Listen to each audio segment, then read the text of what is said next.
bienvenue sur Monaco Info. Je suis ravie de vous retrouver pour vous présenter cette nouvelle édition. Charles Leclerc remporte son premier Grand Prix en Belgique, une première victoire qui fait rentrer le jeune pilote monégasque dans l'histoire de la F1.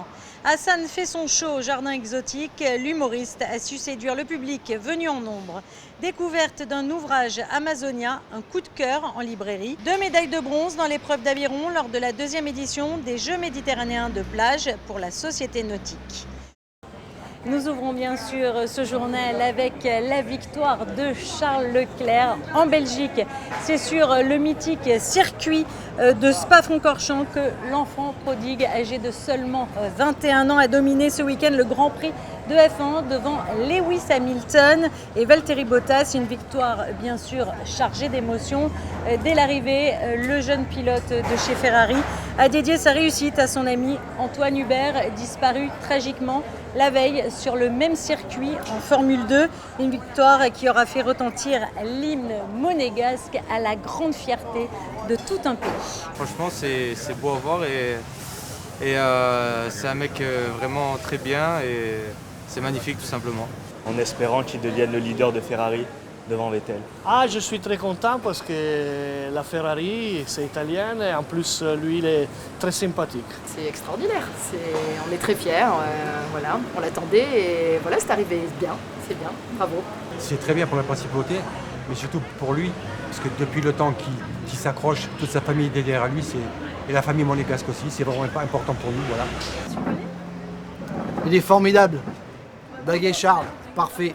On est très fiers, on a un monégasque, la F1 c'est pas forcément mon sport, je m'intéresse pas forcément, mais depuis l'année dernière et même cette année, en plus il est chez Ferrari, c'est un peu local chez nous quand même. On est super fiers d'avoir un monégasque, sportif de haut niveau, qui fait parler de notre pays, qui a une hygiène de vie, une mentalité extraordinaire. On est vraiment fiers d'être monégasque et d'avoir quelqu'un comme Charles qui porte haut les couleurs de notre pays. On est vraiment fiers. Ouais. Que le meilleur, il continue à gagner. Puis voilà, il terminera champion du monde, et pas qu'une fois, plusieurs fois. On lui souhaite que le bonheur. D'entendre l'hymne national sur toutes les télévisions du monde, c'est vraiment une grosse fierté pour nous tous, je pense. Félicitations à notre coureur monégasque, il a été très fort. Mon fils est fan de Formule 1 et nous sommes extrêmement fiers, c'est génial pour Monaco. C'est une victoire que l'on attendait depuis le début du championnat finalement, parce que je ne sais pas si vous vous souvenez, mais il y avait déjà eu 2 pole positions. Et puis Charles Leclerc avait bien mené la course à Bahreïn et en Autriche. Donc on s'y attendait un petit peu, mais on ne savait pas exactement quand ça allait arriver. Alors c'est bien que ça se passe le plus tôt possible. Et sur un circuit compliqué comme le circuit de Spa, c'est encore plus méritoire. Prochain rendez-vous ce week-end avec le Grand Prix d'Italie. Un one-man show était proposé par la mairie ce samedi soir au jardin exotique. L'humoriste Hassan de Monaco a véritablement conquis le public avec son spectacle intitulé Hassan fait son show. Vanessa Dessy l'a rencontré à la sortie de son spectacle. Voyez son reportage. Je suis pas un mec du 9-2, je suis pas un mec du 9-3, du 9-4, pardon, pas le train. Je suis un mec du 9-8. 98 000 MC représentent, DJ quoi? DJ, balance un son hardcore. Montre-leur ce qu'on écoute à Monaco City. Voilà. Danse de racaille. Il est le premier comique issu de la principauté. Hassan proposait son spectacle Hassan fait son show. Cet infirmier anesthésiste dans la vraie vie s'est donné comme règle d'or de ne parler que de ce qu'il aime. Un one-man show léger et drôle où se mêle son quotidien à l'hôpital, souvenirs d'enfance et clichés sur la principauté. Avec beaucoup d'autodérision, il ne se qualifie surtout pas comme un humoriste engagé. Et n'oublie pas que ce que je t'ai dit, hein, je veux la moyenne. Hein. Je dirais qu'il y a des formes d'engagement, mais dans mes choix d'engagement, je parle que de ce que j'aime. Oui, ça c'est mon choix. Et ça facilite parce qu'on parle bien que de ce qu'on connaît. Donc je ne m'amuse pas à parler de politique parce que je ne suis pas assez bon. Et je veux des choses qui rassemblent et pas qui divisent. Et j'espère que mon spectacle rassemble. En tout cas, c'est ce que j'ai comme retour. Et c'est ce qui me réconforte dans mon écriture. Je pense que le cadre aide beaucoup. Le public était super, mais jouer en plein air dans ce cadre du jardin exotique avec la vue de Monaco derrière, c'est magnifique. Et ils ont été présents et vraiment, ça prouve bien ce que je pensais. Le public monégasque est vraiment... parce que les gens me disent c'est dur. Non. Quand on fait des choses bien et qu'ils ont envie de s'amuser, ils sont au rendez-vous et on s'est bien amusé. Accueillie pour la première fois dans un lieu magique grâce à sa toute première fan, Diane Ortolani à la tête du jardin exotique partage une belle amitié avec l'humoriste depuis de nombreuses années. C'est quand même cool parce que à Monaco c'est petit, on se connaît tous. Puis après on se revoit par tranche de vie. C'est ça. Donc on a eu la chance de se retrouver à la fac de sciences. Et puis après on s'est un peu perdu de vue. Et puis on s'est retrouvés... À l'hôpital. Non. Et moi, c'est pas moi qui en parlerai en tout cas. Non, moi. Si. Et c'était le Panari. Et en fait, on s'est retrouvés. Elle est venue voir mon spectacle à Nice. Je crois que c'était le Théâtre des Oiseaux, mais c'était dans un autre théâtre à Nice. Et elle m'avait dit à la fin qu'un jour, si elle pouvait organiser un truc, elle le ferait. Et pouvoir jouer ici, c'est magnifique. Et je salue du peu que je suis cette initiative de faire des choses ici parce que ça demande de l'organisation, ça demande des trucs. Il faut des fois un petit peu pousser pour que ça marche. Mais voilà, ça donne des rendez-vous magnifiques. Je suis fan. Bon, Hassan nous faisait déjà beaucoup rire à la fac. On allait pas trop en cours du coup. Hein non, c'est pas vrai. Mais on rigolait. Enfin, ces mimiques qu'il a, il les a depuis toujours, je crois. Donc il nous faisait déjà beaucoup rire et quand ma maman a pris les places pour aller le voir, j'ai dit bah banco, j'y vais, c'est génial et j'adorais. J'adorais parce que c'est ma vie en fait d'enfant du pays et de monégasque et voilà. À peine sorti de scène, Hassan ne résiste pas à l'envie d'un bain de foule au plus près de son public. Et les réactions sont unanimes, le stand-up est un succès. Très amusant, on avait déjà vu au Théâtre des Variétés quand il était déjà passé. Et là, on lui a dit qu'on attend la troisième fois. On n'a plus que rire. C'est top. Vous connaissiez déjà Hassan ? Pas du tout. Pas du tout. C'est une belle découverte. Je crois que Hassan est toujours excellent. Et puis, je crois qu'il donne une image de la principauté qui est particulièrement intéressante à entendre. Il a un vrai talent et une capacité à transmettre une joie de vivre assez exceptionnelle. C'était fantastique, c'est un très bon moment.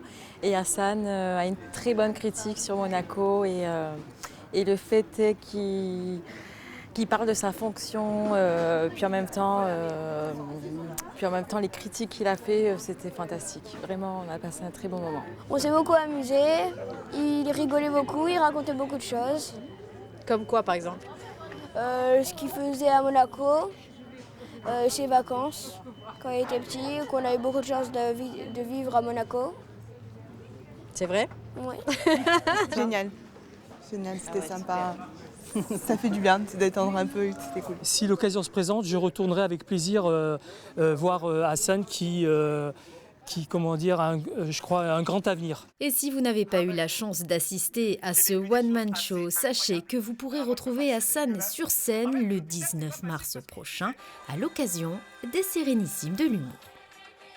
Dans le cadre de la rentrée littéraire, Sandrine Nègre a rencontré plusieurs libraires et il nous propose tout au long de la semaine plusieurs coups de cœur. Cette année, 524 ouvrages paraissent, dont celui-ci, Amazonia, qui résonne forcément avec l'actualité et ces feux qui ravagent cette zone du monde, l'Amazonie.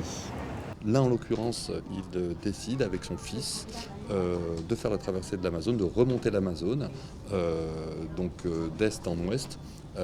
D'ouest en est plutôt, puisqu'il va de toute façon finir de mémoire à Iquitos, voilà, donc au Pérou. Il va traverser l'Amazonie et avec son fils, en remontant l'Amazone, il va y avoir deux thèmes d'abordés principaux. D'une part, la relation avec son fils, un peu compliquée, donc il y a cette relation père-fils qui est très intéressante à suivre, mais aussi, et ça c'est la patte même de Patrick Deville, c'est quelqu'un qui, est assez érudit, je ne sais pas, mais en tout cas savant. Et au travers de cette remontée, il va croiser des destins, des gens qui sont passés là avant lui. Donc il va y avoir de grands noms, des noms aussi grands que ceux de Darwin, mais aussi d'autres personnages comme ça, quantité d'autres personnages qu'on va croiser tout au fil de l'eau. Donc il va y avoir cette partie relation père-fils qui est abordée, et en même temps, il va y avoir cette remontée historique faite au travers de sa remontée du fleuve. La Société nautique vient de rentrer de la 2e édition des Jeux méditerranéens de plage avec 2 médailles de bronze dans l'épreuve de l'aviron, une première pour les rameuses et rameurs monégasques dans cette nouvelle discipline qui se veut des plus spectaculaires. Monaco Info est allé à la rencontre de ces médaillés. Joli tir groupé pour les 2 équipages monégasques aux Jeux méditerranéens de plage. Les rameuses et rameurs de la Société nautique rentrent de Patras en Grèce avec 2 médailles de bronze, l'une pour les filles et l'autre pour les garçons. C'est plutôt une belle surprise, surtout pour les filles, parce que le niveau était très relevé de leur côté. Elles se sont bien investies, elles ont écouté les stratégies de course, le bassin n'était pas évident, donc très satisfait des filles et aussi des garçons qui ont espéré une médaille et qui l'ont eu. Le beach rowing sprint, appelé aussi aviron de plage, est différent de l'aviron classique. Les compétiteurs ne sont pas alignés sur l'eau, mais sur la plage, et ne font pas que ramer. L'épreuve démarre en effet par un sprint d'une trentaine de mètres sur la plage, avant de sauter dans le bateau pour embarquer. Il faut aussi savoir gérer les slaloms sur l'eau. Certes, le parcours n'est pas très long, mais il n'est pas de tout repos non plus. Pas de ligne droite, mais un trajet en slalomant autour de 3 bouées, à l'aller comme au retour. C'est pas du tout la même approche, parce qu'en soi, la façon de ramer, qu'on soit en rivière, en mer ou là sur du beach sprint, le coup d'aviron reste le même. Donc c'est pour ça, comme l'a rappelé justement Maxime, on a commencé par faire un entraînement traditionnel sur des longues distances pour que déjà ensemble, on puisse maîtriser la partie qui nous concerne, c'est-à-dire ce coup d'aviron, mettre l'aviron dans l'eau, pousser sur les jambes, faire avancer le bateau. Ça, on ne peut pas s'en passer, peu importe la discipline. Après, par contre, ce qui change complètement, c'est effectivement l'embarquement dans le bateau, la façon de tourner autour des bouées. Et ça, c'était un travail qui concernait plutôt Maxime, qui était donc au 2 du bateau. C'était lui qui était responsable de la direction, donc c'était lui surtout qui a fait beaucoup d'efforts sur ce plan-là. Moi, mon rôle était assez simple, c'était juste de pousser fort pour donner au bateau le plus de vitesse possible. Et Maxime, c'était vraiment le chef. Le chef, c'est celui qui tenait la barre et qui nous faisait prendre les bons virages au bon moment. Au final, on se retrouve sur la mer quand même. Et en plus de savoir bien ramer, il faut savoir bien courir.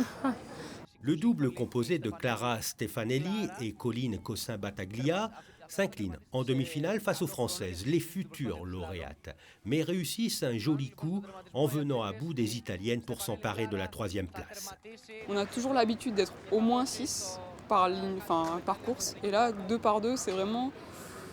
du coup on a un adversaire et on peut se comparer, mais c'est ça qui est différent.